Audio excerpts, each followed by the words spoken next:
Ella está aquí con nosotros ya y nosotros profundamente agradecidos de que siempre que recurrimos a la mejor politóloga de nuestro país nos da una respuesta afirmativa. Mi queridísima Rosario Espinal. Hola Rosario, buenas tardes. Bienvenida. Buenas tardes, ¿cómo están? Pues muy bien. Nos quedamos a la espera de las palabras del presidente. No sé por dónde tú prefieres comenzar, porque aquí tenemos pautado hablar de esos cambios. Ya estuve hablando de Samuel Pereira, o hablar de un resumen de lo que tú entiendes ha sido lo más importante en estos primeros 5 años de gestión del presidente. ¿Por dónde empezamos, Rosario? No, lo que ustedes prefieran. Vamos a hacer un resumen primero de... Vamos a hacer un resumen primero de lo que estábamos esperando que el presidente hablara ayer, pero entendimos perfectamente la posposición del mismo.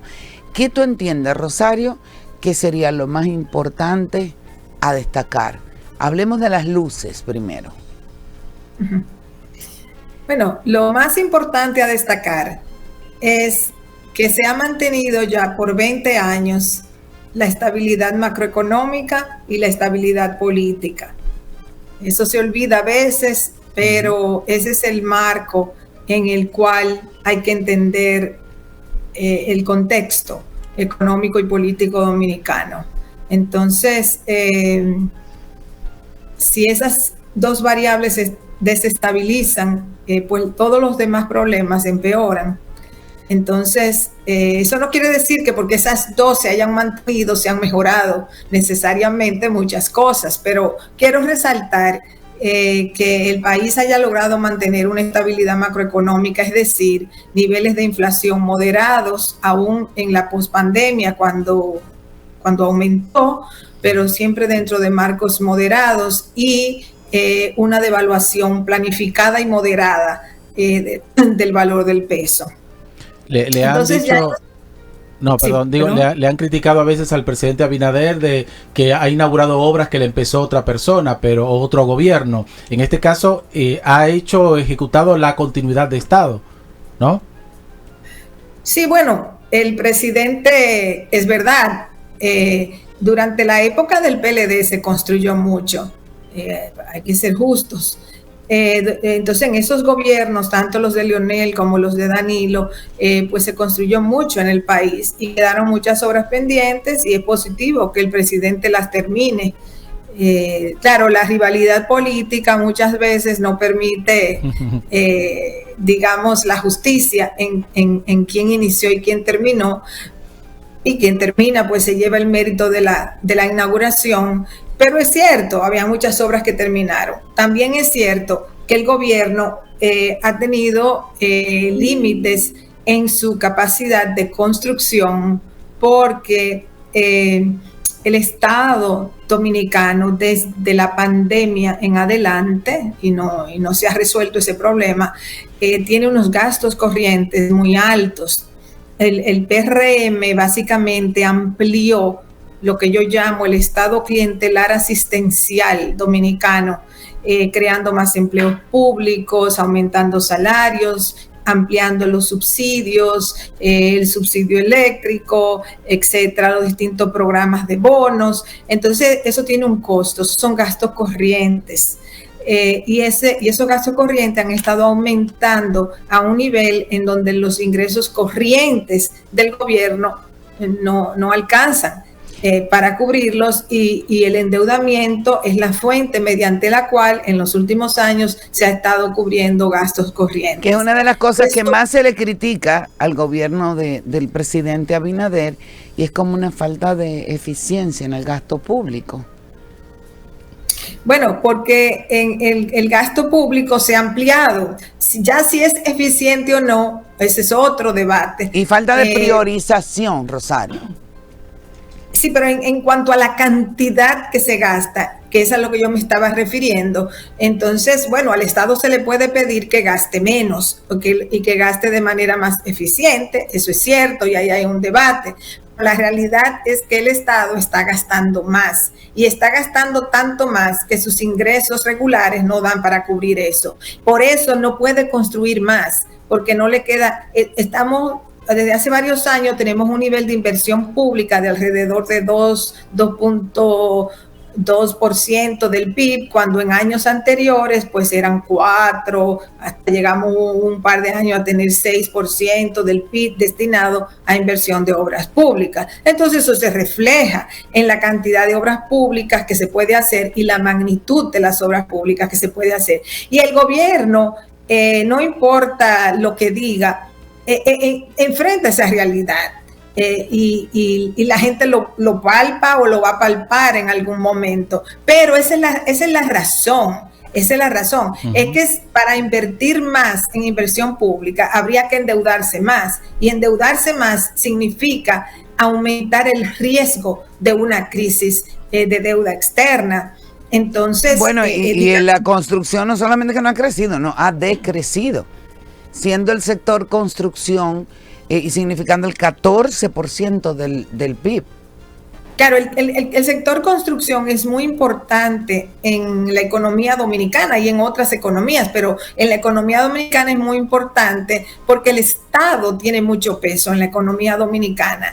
Y cuando invierte mucho en construcción, también genera muchos empleos privados relacionados con el sector construcción. Rosario, entonces, la ampliación del metro, lo del 9, lo de Baní, que ahora se ha inaugurado la circunvalación, veo también en Puerto Plata que están haciendo algo, en Navarrete. ¿No será que le falta cacarear un poco más quizá al gobierno? Porque yo calculo un par de obras así de la mente nada más.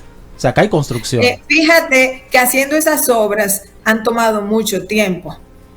Por ejemplo, el 9 ha tomado mucho tiempo, o Baní ha tomado mucho tiempo. En el lugar donde más se ve, y ahí también ha tomado mucho tiempo, es en Santiago, donde el gobierno está haciendo el monorriel, pero terminó el teleférico, pero el teleférico no está funcionando adecuadamente, se mueve, pero no está transportando gente porque tiene que estar conectado con el monorriel, y el monorriel comenzó inmediatamente, comenzó el gobierno del PRM y aún no lo terminan. Entonces las obras han ido muy lentas. Si es una cuestión de dinero o una cuestión de eficiencia en obras públicas o de eficiencias en obras públicas, bueno, ya yo no lo sé, porque no soy experta en eso, pero lo cierto es que las obras han ido muy lentas. Ya sea porque los recursos van cayendo más a cuentagotas o por ineficiencia, pero por una razón o por otra, esa es la realidad. Entonces, no hay un nivel de crecimiento tan grande porque la construcción mueve mucho el crecimiento de la República Dominicana. Ahora bien, ¿cuál es la situación? A pesar de todo eso, en el país hay estabilidad, y hay estabilidad porque el Estado tiene un peso muy grande. Mientras aquí no se presente una crisis fiscal, entonces nosotros vamos a tener una estabilidad macroeconómica y una relativa estabilidad política también. Pero hablaba Jaime Aristi, Rosario, en esta semana que pasó, que lo entrevistamos, que por ejemplo yo misma le pregunté, o sea, ¿cuál sería el índice de crecimiento óptimo para hablar nosotros, que siempre presumimos, y es cierto, de esa estabilidad macroeconómica, para hablar de mejores condiciones económicamente hablando y vivencialmente hablando para la ciudadanía? Y él mismo apuntaló que sobre el 5%, y muy lejos, ni llegamos. Sí, porque esta es una economía, lo que antes se llamaba subdesarrollada. Las economías desarrolladas, del capitalismo desarrollado, pues crecen entre un 2 y un 3%. Estas economías deberían crecer un 5, un 6, para generar suficientes empleos, para contrarrestar el nivel de desempleo y de informalidad en el empleo que hay en la economía. Claro. O sea, esa es la razón por la cual la economía tiene que crecer más, porque hay muchas necesidades en todos los aspectos, en infraestructura, en servicios públicos. Entonces, como hay tantas necesidades que satisfacer y ahí hay un desempleo y un subempleo, entonces se necesita mayor nivel de crecimiento. Esa es la razón. Otra cosa, y eso nos va a responder después de la pausa. Las fusiones de ministerio, la eliminación, ¿no es una señal del presidente Abinader como de eficientizar el gasto público, de tratar de tener también una mejora en cuanto a lo que serían los empleos y de darle algo distinto a que no ha tenido la República Dominicana? Eso más otras preguntas nos la va a responder Rosario luego de la pausa. Ya volvemos. A quien le dejamos una pregunta. ¿Es un dato positivo lo que ha propuesto y ha hecho el presidente Abinader con la fusión de ministerios? Rosario. Bueno, mira, el presidente fusionó el Ministerio de Hacienda con, bueno, el de Economía, Planificación y Desarrollo bajo Hacienda y Educación Superior con Educación. Pero por otro lado... Que ese está ahí en agua tibia todavía. Ajá, pero por otro lado, a principios del gobierno, cuando se habló mucho de que se iba a cerrar la OISOE, bla, bla, bla, sin embargo, se creó el Ministerio de Viviendas, que no existía. O sea, que fue un reemplazo, pero con más personal, al crearse un Ministerio de Viviendas. Ahora se crea el Ministerio de Justicia. O sea que, si bien ha habido fusión por un lado, un poquito de fusión por un lado, por otro lado, se han creado estos dos ministerios en estos 5 años. Entonces, la verdad, no creo que por ahí se puede argumentar mucho. Realmente, cuando uno ve la totalidad del gasto, que uno ve, por ejemplo, que hay unos 100,000 empleos más en públicos en estos 5 años, que hay mucho más subsidio, o sea, todo eso es gasto. Claro, el gobierno siempre puede decir que son necesarios. ¿Cuál es el problema? Que se ha aumentado la empleomanía pública, se han aumentado los salarios a los empleados públicos, a muchos de ellos le dan muchos bonos, sin embargo, no se ve un impacto significativo en la mejoría de los servicios. No es que ha mejorado sustancialmente la educación, ni la salud, ni el transporte, etcétera. Entonces, hay un área, sí, el gobierno ha construido viviendas en los distintos programas que tiene y facilitando, por ejemplo, facilitándole mucho a los empleados públicos que adquieran su vivienda a través de incentivos, por ejemplo, de no pagar ITEVIS, de darle, como ayudarle con el inicial y demás. Entonces, sí ha habido un sistema de construcción de viviendas mediante el cual pues se benefician a los empleados públicos a través de subsidios para que puedan adquirir sus viviendas. En un sentido general, bueno, eso ayuda a mitigar el problema, les rebaja el costo a los empleados públicos de la vivienda, pero es un programa guiado por ese estado, digamos, clientelar asistencial, donde hay que estar dentro para beneficiarse de los beneficios. Pero de todas maneras, digamos que sí, que se han construido viviendas y que hay planes de incentivo, sobre todo para ayudar al sector público, al personal, para que adquiera esas viviendas. En el transporte, pues hay graves problemas, porque el transporte es complicado. Mejorar el tránsito requiere de infraestructura, requiere de capacidad, inteligencia en cómo dirigir un tráfico que no lo pueden dirigir agentes de la DGCET. Ningún ser humano puede manejar el tráfico, por ejemplo, de la Lincoln, de la Churchill, de la 27 de febrero. O sea, necesitan sistemas tecnológicos para mejorarlo. Se necesitan nuevas rutas, se necesitan...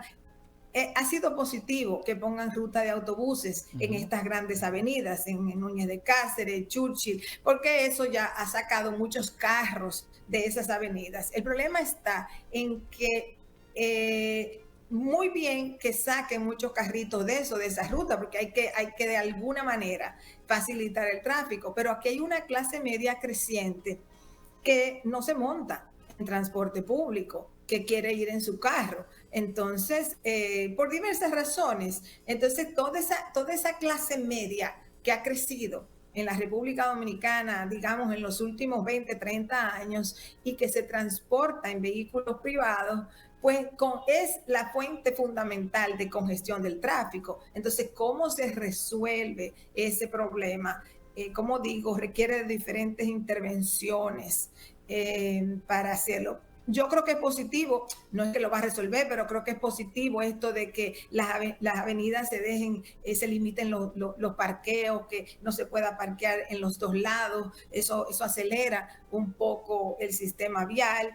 Así se han tomado, digamos, sí, algunas medidas. Pero yo pienso que el gobierno, dado que está limitado de recursos, porque fíjense, se ha hablado muchísimo por años aquí de hacer una reforma fiscal, pero y yo siempre digo que no la van a hacer, y digo que la van a hacer solo el día en que estemos o dentro o muy cerca de un precipicio fiscal, es decir, cuando haya una crisis fiscal, o estemos a punto de que explote. Pero todo el mundo dice que es más que necesario. Sí, todo el mundo obligatorio. Dice que todo el mundo dice eso, pero nadie está dispuesto a pagar lo que eso significa. Políticamente, sobre todo, Rosario, porque si se deja más cercano a los procesos electorales, olvídate que no va. Eso significa pagar más impuestos a los que ya pagan impuestos. Claro. Porque es para los que pagan impuestos que tú subes los impuestos. Sí. La República Dominicana tiene un ITEVIS alto con relación a otros países. Tú cuéntamelo, cariño. Y difícilmente haya consenso con esto, porque nadie quiere hacerlo, ni empresario ni gente común, pagar más. Exacto. Entonces la gente común que ya paga un ITEVIS alto para consumir muchas cosas, entonces también ha llevado sobre sus hombros un proceso inflacionario post-pandémico. Entonces es muy difícil, o sea, la aprobación del presidente Abinader y del PRM caería en picada si ellos ponen impuestos. O sea, vale más atacar la evasión, ¿me entiendes? Claro, que lo que pasa, plantear lo otro. Lo que pasa es que para los gobiernos y para los mismos economistas que opinan, siempre es más fácil decir que con la evasión no se resuelve el problema, que es aumentando impuestos. Pero la razón de eso, por la que lo dicen, es porque cuando tú aumentas impuestos, las maquinitas que tú controlas te van a traer más dinero, las maquinitas que están en las grandes tiendas y todo eso, te traen dinero de una vez. Salir a buscar los evasores requiere de una política muy dirigida a dónde están los evasores. Por ejemplo, aquí hay una evasión del ITEVIS altísima, de alrededor de más de un 50%. ¿Qué quiere decir? Que la gente va a un negocio, paga el ITEVIS y el ITEVIS nunca llega al Estado. Pero eso es un robo. Claro, a mano armada. Entonces, el punto está en cómo el Estado desarrolla un sistema para captar los impuestos que ya la gente está pagando. Tú no puedes subirle más los impuestos a la gente. Eso es como la electricidad. Ok, aquí se pierde como un 40% de la electricidad que se genera. Eso es una barbaridad, porque eso es tirando dinero al aire. Y no al aire, porque al aire quizás se podría atrapar, es tirándolo en un hoyo. Entonces, todas esas cosas necesitan mejoría. Y ahí es donde el gobierno, y no es ahora, desde hace rato, después, digamos, de a partir del 2022, porque antes estuvo con el problema de la pandemia, pero ya después que se salió de la pandemia, el gobierno tenía que haber escogido 2 problemas cada 2 años y decir, en estos próximos 2 años me voy a concentrar en esto y en esto, sobre todo. Y entonces, como mover esas cosas para que la gente viera una mejoría y luego 2 años después decir, ahora me voy a concentrar en esto y en esto. Y un poco así, de esa manera, para que la gente pueda ver el resultado. De todas maneras, independientemente de la lista de problemas que uno haga y que haga el pueblo y demás, el PRM gobierna con amplitud. Con margen de acción, digamos, o de no acción incluso. Qué bueno que te adentraste ahí, Rosario, porque te quiero hacer una pregunta. Ahora mismo la estoy pensando y tengo como tanto acápite que plantearte para que nos vayamos a una segunda pausa. Lo que dice de que el PRM gobierna con amplitud. El hecho de que nuestra Constitución diga 2 periodos y ya basta, es porque muchos de ustedes politólogos piensan, y de hecho la ciudadanía en sentido general, que el paso de los años va desgastando los gobiernos. Entonces, el presidente Abinader sigue manteniendo un índice de popularidad que ronda el 70%. Con esas cosas que tú has hablado a favor y otras veces cosas que son realidades que las tenemos ahí en la palma de la mano. Yo soy de las que pienso, eso es particular, que él está muy solo. Cuando, salvo excepciones, que por supuesto siempre las hay. Lo hecho hasta este momento, con miras a las elecciones del 2028. ¿Tú crees que a nuevas opciones que vengan podrán favorecerse de esa amplitud que se sustenta en la popularidad de nuestro actual presidente? Ay, pero usted está diciendo algo muy fuerte. No, que el que esté más cerca de Abinader podría ser entonces el beneficiado en el 28. Bueno, yo no me metí tan hondo, que lo diga Rosario. A ver, no, en serio lo digo, yo creo que se sustenta mucho esa amplitud en los niveles de popularidad que él individualmente tiene. Nuestra excelente politóloga, señora Rosario Espinal, nos dará la respuesta cuando regresemos. ¿Te parece, Rosario? Ya sí, regresamos. Querida Rosario, te dejé una pregunta en el tintero. Adelante. Bueno, hablabas de si el presidente tiene un alto nivel de aprobación, ¿qué ocurre en el futuro cuando ya él no pueda? Creo que esa es la pregunta. Sí, más o menos. Y que si esa popularidad le puede llegar a lo que está más cerca de él. No, más o menos. Y la soledad del poder con relación al desgaste de los gobiernos cuando pasan muchos años. Y ya, porque te estoy diciendo 70 cosas en una.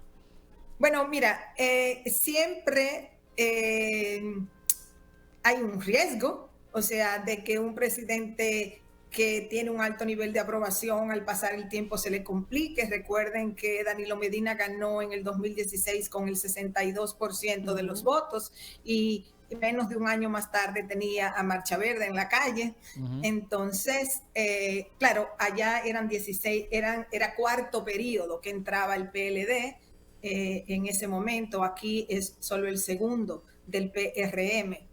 En este siglo, la política dominicana ha estado funcionando con un partido dominante, que es el que llega al poder, por una razón o por otra. En el 2004, cuando el PLD volvió, fue por la crisis económica en el gobierno, la financiera, bancaria, en el gobierno de Hipólito, y luego en el 20 fue por los escándalos de corrupción y la división del PLD, pero por la razón que sea que un partido llega al poder, pues ha tendido a mantenerse en el poder por un cierto número de años, y es probable que estemos en este ciclo del PRM, así como vivimos un ciclo del PLD, siempre y cuando se mantengan las dos variables con las que inicié mi comentario, siempre y cuando se mantenga una estabilidad macroeconómica, siempre y cuando se mantenga una estabilidad política, pero además siempre y cuando el partido en el poder se mantenga unificado. Eso es clave. Pequeño detalle. Ese es un punto, Rosario.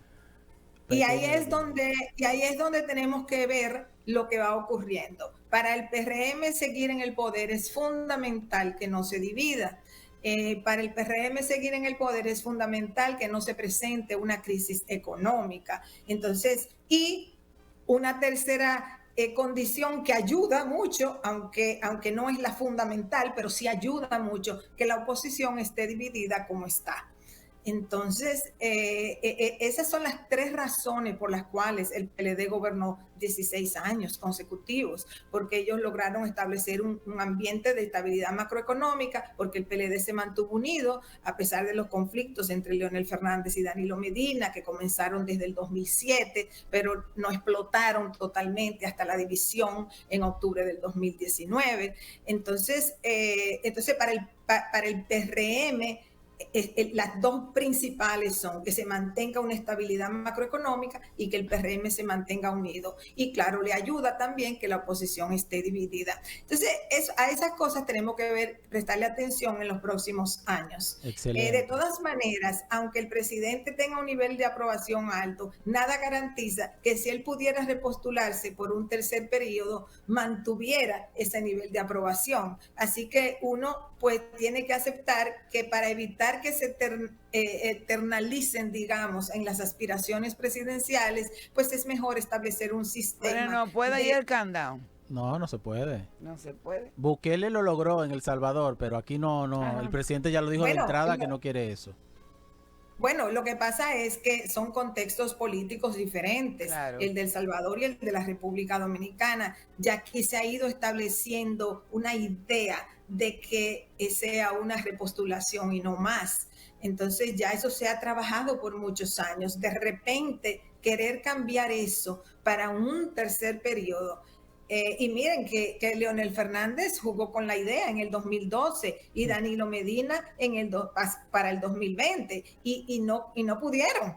Entonces realmente si Abinader jugara con esa idea, a pesar del nivel de aprobación que tiene, no lo mantendría porque en su partido comenzar a producirse tensiones, porque hay otras personas que si hubiese sido su intención, para mí él mismo no propone también estos candados a la Constitución, digo yo. Entonces, sí, pero antes de analizar pero eso, lo que quiero decir es que aún él lo intentara o lo dejara abierto o lo que fuera, no es tan fácil que se acepte, porque comenzando por su propio partido, claro. En su propio partido hay gente que quiere llegar y que puede gobernar también con un alto nivel de aprobación. Lo que pasa es que muchas opciones.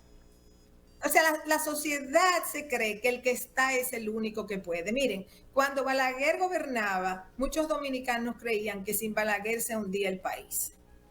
Cuando Leonel gobernaba, también muchos dominicanos pensaban eso. O sea, hay como una tradición de pensar que solo hay alguien, ese que gobierna, el mesiánico, que puede hacerlo.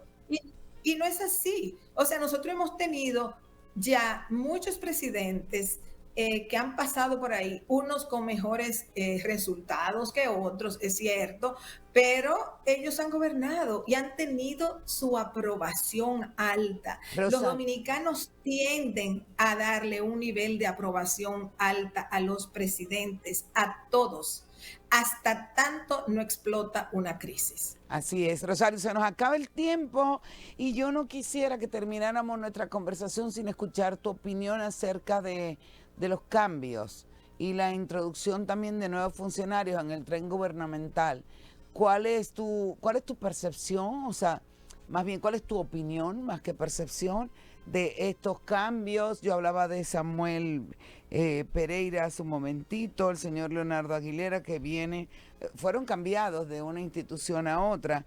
La introducción, por ejemplo, lo de Félix Reina, mi querido amigo, Carlos Alberto Caminero. Pero cuéntame, porque sé que estás al tanto de todo. ¿Con cuáles estás como bien de acuerdo? ¿Con cuáles no debieron suceder? Cuéntame. La verdad, yo no tengo opinión específica, creo que son cambios regulares de mover personas, nada, no hay ninguna señal así importante de que haya una reestructuración del gobierno, eso no refleja ninguna, simplemente mover gente que tenía ya un tiempo en las posiciones que tenía, no hay ningún cambio a nivel ministerial, el presidente los hizo meses antes. Tanto el último que fue el de Hacienda como el de Educación, que ya hace varios meses de eso. Entonces no ha habido ningún cambio a nivel del gabinete hasta ahora. O sea, yo no creo que son grandes cambios. ¿Esto no representa como un relanzamiento del gobierno? ¿No se podría tomar como eso? No creo que esos cambios indican relanzamiento del gobierno, no. Los dominicanos se acostumbraron en la época de Balaguer a que Balaguer removía la mata los 27 de febrero o los 16 de agosto y como que la gente se ha quedado fija con eso y ni el PLD ni el PRM lo ha hecho. O sea, en el PLD pasaban los 27 y los 16 con pocos cambios. Ahora también.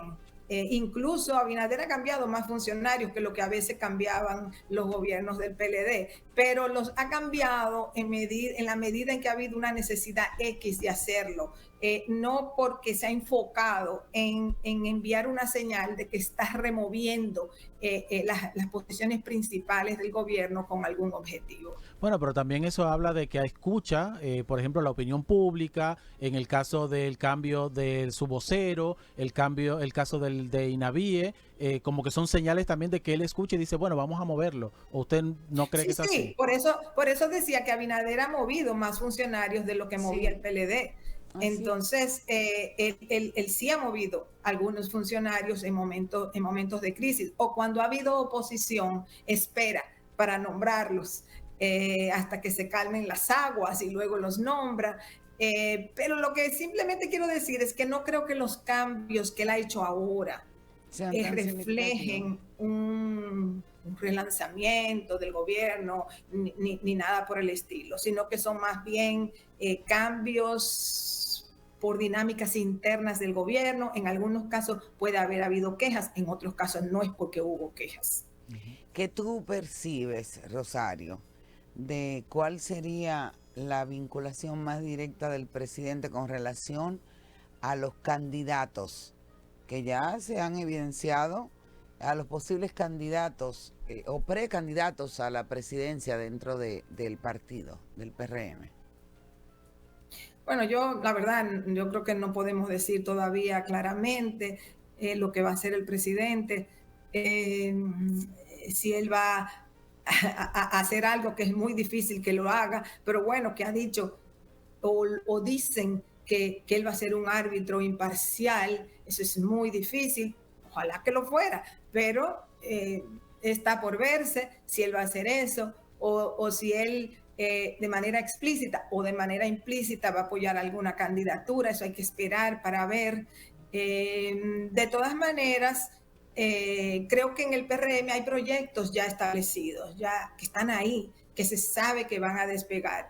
El único proyecto que requiere de un apoyo del presidente, si no podría volar, es el de la vicepresidenta. Entonces, pero mira, dicen que sería como su favorita a respaldar. Ay. Pero eso es pura especulación, lo prometo. Pero lo que quiero decir es que de la única manera que ese proyecto despega es si es con su aval, porque si no, le sería muy difícil a ella, prácticamente imposible, porque ya hay otras aspiraciones dentro del PRM que tienen ya su base, tienen su base construida. Eso han dicho muchos expertos, que el asunto está en que excelente ejecutiva, ha hecho un grande trabajo desde la posición que ocupa, pero políticamente hablando, como que no tiene las bases dentro del partido.